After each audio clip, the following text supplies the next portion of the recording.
Bonjour et bon week-end. Un prénom et une durée de 40 jours. Voilà un petit peu les deux axes de cette méditation de ce matin. Le prénom, c'est celui de Théophile. Vous savez ce que signifie Théophile? C'est aimé de Dieu ou celui qui aime Dieu.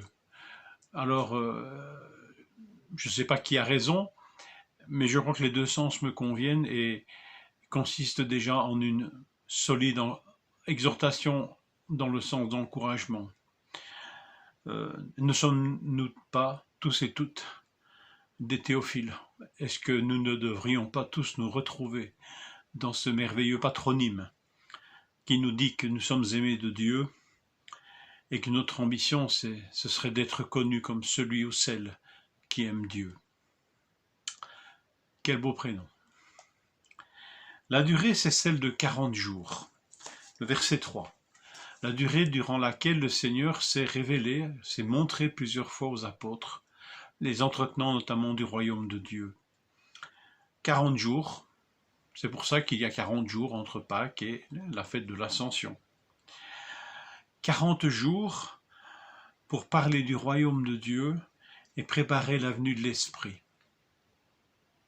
Il se passe beaucoup de choses au bout d'un terme de 40 jours dans la Bible. C'est un délai, c'est un laps de temps qui revient souvent. J'aimerais les parcourir rapidement avec vous ce matin. Peut-être qu'ils pourront nous inspirer un encouragement, peut-être nous rejoindre, nous interpeller.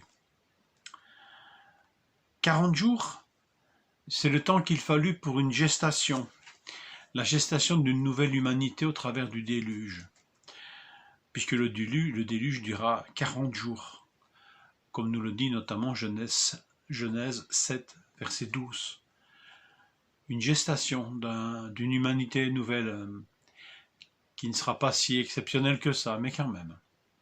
Un monde nouveau qui émerge au bout de 40 jours. C'est le temps d'un deuil. Le temps du deuil de Jacob pour Joseph et ses frères.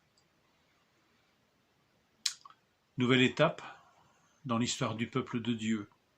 Genèse 50, versets 1 à 3. C'est le temps du don de la loi et de l'alliance à Moïse. Exode 24, verset 18. 40 jours, 40 nuits passées sur la montagne, dans la présence de Dieu, pour recevoir ces 10 paroles. C'est le temps aussi du renouvellement de l'alliance, après un grave péché, celui du veau d'or. 40 jours et 40 nuits que Moïse dira être aussi des temps d'intercession pour le peuple pécheur que Dieu voulait détruire, mais temps de renouvellement de l'alliance après le péché. Exode 34, verset 28. Le temps d'une exploration de l'héritage, c'est le temps qu'il fallut aux espions pour visiter le pays promis. Nombre 13, 25. J'aimerais passer 40 jours à visiter l'héritage que l'Éternel ou que le Seigneur nous promet. Il faut certainement autant de temps pour le faire, avec une autre issue bien sûr, espérée.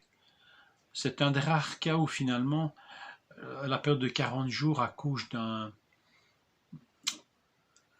d'un effet négatif. L'histoire va continuer, mais quand même, ces 40 jours aboutiront aux 40 ans dans le désert, dans l'incrédulité. Que le temps de l'exploration de notre héritage ne nous conduise pas à l'incrédulité, mais à la joie et au bonheur, à la reconnaissance. C'est le temps d'une provocation de l'ennemi. Goliath défiant Israël, dans 1 Samuel 17, 16, 40 jours durant. Le temps d'une dépression qui conduisit Élie vers Dieu, vers Horeb, où il fit une expérience plus profonde avec son Dieu.